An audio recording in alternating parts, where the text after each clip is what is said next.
नमस्कार, जय हिंद। क्या हाल चाल? सब तैयारी दुरुस्त तरीके से कर रहे थे। जैसा कि हमारे चैनल पे हमारे वीडियो के माध्यम से जब आपको बताया जा रहा था कि 21 और 22 सितंबर को जो सीजीएल का एग्ज़ाम प्रस्तावित है उसके पीछे बहुत बड़ा स्कैम होने वाला है।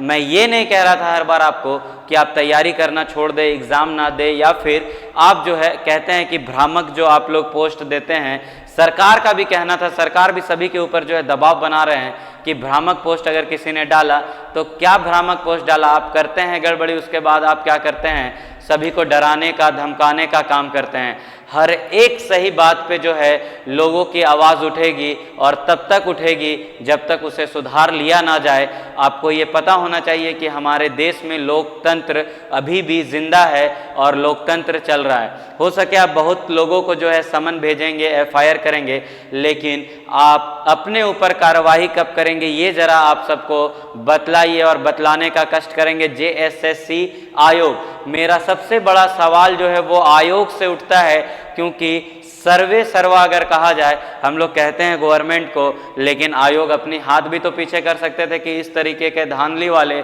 एग्ज़ाम में हमें पूरी तरीके से मुस्तैदी चाहिए, उसके बाद हम इस पे अपना काम करेंगे। लेकिन आयोग जो है सरकार के दबाव में रहता है, या फिर कहिए सरकार आयोग के दबाव में रहता है, ये आपको बतलाना है। जैसा कि आप सभी को पता है स्कैम हुआ है या नहीं, ये मेरे से ज़्यादा भली भांति आप जानते हैं। आपको पता होगा पिछली बार तो मैं एग्ज़ाम देने भी गया था जब 28 जनवरी का एग्ज़ाम आया था, लेकिन इस बार मुझे पता था और मैं दूसरे को यहाँ से भ्रमित नहीं कर रहा हूँ। जिसको देना था वो एग्ज़ाम दिए, देना चाहिए, बहुत अच्छी बात है, देना ज़रूरी है, लेकिन मैंने नहीं दिया। मैंने इसलिए नहीं दिया क्योंकि मुझे पहले से अंदेशा था अगर यहाँ पे रिजल्ट आ भी जाएगा, मैं बता रहा हूँ, जो भी मेरिटियस में कहते हैं ना, जो भी मेधावी छात्र, मेरिटियस स्टूडेंट्स हैं, उनका यहाँ पे नाम नहीं आएगा। क्यों? क्योंकि आधा से ज़्यादा सीट तो हमारा बिक चुका है, और वो आपको दिख रहा होगा लूप हॉल के कारण। जैसे बहुत सारे सेंटर्स में क्या हुआ, जब आप देखें तो सील जो है ओपन मिला। अब सील ओपन मिला कि नहीं ये डिस्कशन का मुद्दा नहीं, ये सभी को पता है कि सील ओपन था बहुत जगह पे, और बहुत जगह पे अच्छे से भी काम हुआ है। 4-4, 5-5 बच्चों के साइन लेकर खुद मेरे साथ कितने सारे शिक्षक हैं जिनका एग्ज़ाम ड्यूटी लगा हुआ था, और उन्होंने जब मुझे बतलाया तो उन्होंने कहा कि यहाँ पे कैपेसिटी 24 बच्चे की थी, जिसमें 4 बच्चे पहुँचे, तो मैंने चारों का जो है साइन ले लिया। उस जो हम लोगों का बुकलेट के ऊपर होता है कि कितने आपके सामने सील खोले गए हैं या नहीं खोले गए हैं। तो वहाँ पे कुछ तो जगह पे अच्छी काम हुई है, लेकिन कुछ जगह की गड़बड़ियाँ आप सभी को पता है। गड़बड़ी अगर एक जगह से हो जाए तो फिर क्या कर रहा है हमारा सिस्टम। दूसरी बात, ये वाला बात तो वहाँ से भी मिला जहाँ हमारे शिक्षक लगे हुए थे। वो कहाँ पे लगे हुए थे ये बताना यहाँ पे उचित ना होगा, ये गोपनीय है, लेकिन मैं आपको बता दूं कि उस जगह पे भी ये एरर देखने को मिला है, और तमाम सेंटरों में ये एरर देखने को मिला है। तो फिर ऐसा एरर देखने को मिल कैसे गया? आपका इतना ज़्यादा जो है इसके ऊपर दबाव था, आप इतना हाई सिक्योरिटी, कहते हैं ना कि जैसे पीएम आते हैं हमारे स्टेट के अंदर तो जितना सिक्योरिटी चाहिए उतना आपने सिक्योरिटी जो है इस जेएसएससी सीजीएल के एग्ज़ाम में लगा दिया, फिर भी आप नहीं रोक पाए। मतलब या तो आप सक्षम नहीं हैं, या तो फिर कह सकते हैं हम लोग कि हम लोग एग्ज़ाम जो लिख रहे हैं वो सिर्फ आप टाइम पास करवा रहे हैं हम लोगों के साथ। दोनों बात एक ही जगह हमारा जो है संकेत करता है। और ओएमआर के साथ मैं क्या कहना चाह रहा हूं, जो देखने को मिला हर एक जगह गड़बड़ी, वो है क्वेश्चन बुकलेट नंबर। आप जब रैपर खोल रहे हैं पैकेट का तो ऊपर कुछ और लिखा हुआ है नंबर, अंदर से कोई और ओएमआर शीट का नंबर जो है निकल रहा है। तो आप इतना जो तैयारी करके बैठे थे, यही तैयारी था आपका कि हर जगह का गड़बड़ी आपको मिल ही जा रहा है। उसके बाद आगे बढ़ते हैं तो ये मुद्दा किसी से छुपा नहीं, ये तो वायरल न्यूज़ है कि व्हाइटनर को यूज़ करवाया गया है बहुत टीचरों के द्वारा। तो कैसे व्हाइटनर का यूज़ आप करवा सकते हैं ओएमआर के ऊपर? अगर आप रिजल्ट दे भी देते हैं तो उन बच्चों का जिनका आपने व्हाइटनर यूज़ किया वो कितने भी मेधावी छात्र होंगे, उनका मेरिट में नाम आना तो तय है कि नहीं आएगा। क्योंकि ये आपको भी पता होगा, आप भी आयोग चला रहे हैं, और थोड़ा बहुत जानकारी मुझे भी है पढ़ाने के नाते कि जब व्हाइटनर हम लोग ओएमआर शीट के ऊपर लगाते हैं तो वो रिकॉग्नाइज नहीं किया जाता है हमारे मशीन के द्वारा, जो ऑप्टिकल मशीन हमारा ऑप्टिकल डिवाइस है उसके द्वारा वो जो है रिजेक्ट कर दिया जाता है। तो ये वाला कहानी तो आप साफ साफ साफ समझ सकते हैं कि ये पूरा का पूरा जो है गड़बड़ी आपके द्वारा रहा, आपके सिस्टम के द्वारा रहा। अगर आप नहीं तो आपके सिस्टम, और आपका सिस्टम आपका ही है तो उसके द्वारा रहा। यहाँ पे आखिरी जो मुद्दा है, जो सबसे बड़ा मुद्दा है, वो है इंटरनेट कनेक्शन का।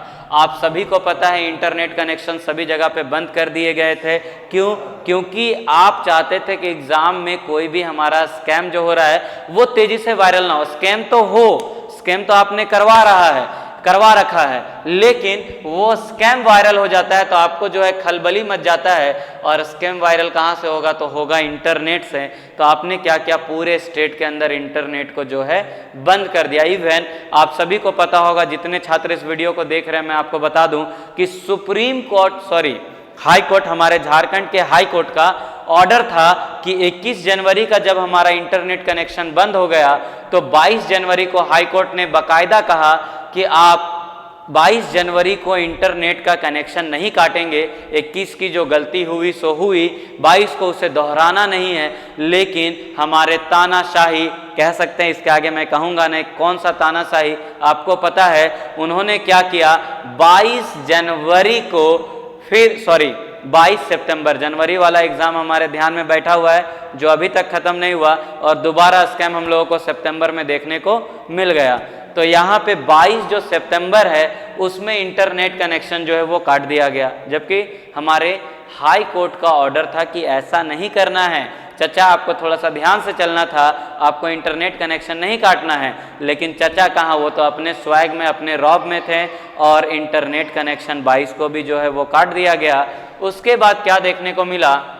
इंटरनेट काटने के कारण बहुत सारा दिक्कत ऐसा हुआ कि बहुत सारे लोग जो दूर दराज से पहुंचे थे दूसरे जगह पे, उनको सेंटर खोजने में बहुत ज़्यादा जो है तकलीफ का सामना करना पड़ा।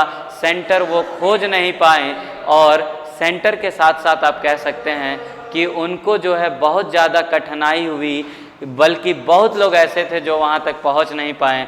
इसका मतलब आप क्या कहेंगे? इसका जवाब कौन देगा? क्यों ऐसा हो रहा है कि हर बार हमारा सिस्टम फेलियर, यानी कि सिस्टम जो है वो फेल हो जा रहा है और चीज़ें दुरुस्त नहीं हो जा रही हैं? अगर हम इंटरनेट काट कर सब कुछ रोक लेते तो शायद इस बार ये एग्ज़ाम सफल हो जाता। हमारा ये वीडियो आपको थोड़ा सा चुभेगा, लेकिन चुभना कहाँ तक जायज़ है आपको ही पता है। अगर एक के साथ भी कहते हैं नाइंसाफ़ी हो गया तो पूरे एग्ज़ाम के साथ नाइंसाफ़ी हुआ है। चाहे वो छात्र हमारा कैसा भी हो, कम पढ़ के गया हो, ज़्यादा पढ़ के गया हो, लेकिन सबको इक्वालिटी यानी कि समानता मिलना चाहिए था। लेकिन इस एग्ज़ाम में आपको कमेंट करना है, मुझे तो लगता नहीं है कि समानता मिला है, और सबको इसके ऊपर बोल रहे हैं। सिर्फ बोलने से नहीं होगा। इस बार क्या ये एग्ज़ाम यहाँ पे होना तो असंभव है। अब देखते हैं, ये सारी एग्ज़ाम की कहानी जो है नेक्स्ट गवर्नमेंट के ऊपर है। अब वो कैसा कर पाते हैं, और यहाँ पे अगर इसका रिजल्ट दे भी दिया जाता है तो ये हमारे सिस्टम का बहुत बड़ा फेलियर होगा। याद रखिएगा, ये आपको तय करना है कि क्या होगा आगे, ये आपको बतलाना है। इस वीडियो में हम लोग इतना ही रखेंगे, मिलेंगे नेक्स्ट वीडियो में जहाँ पे आगे की बात होगी। तब तक के लिए जय हिंद।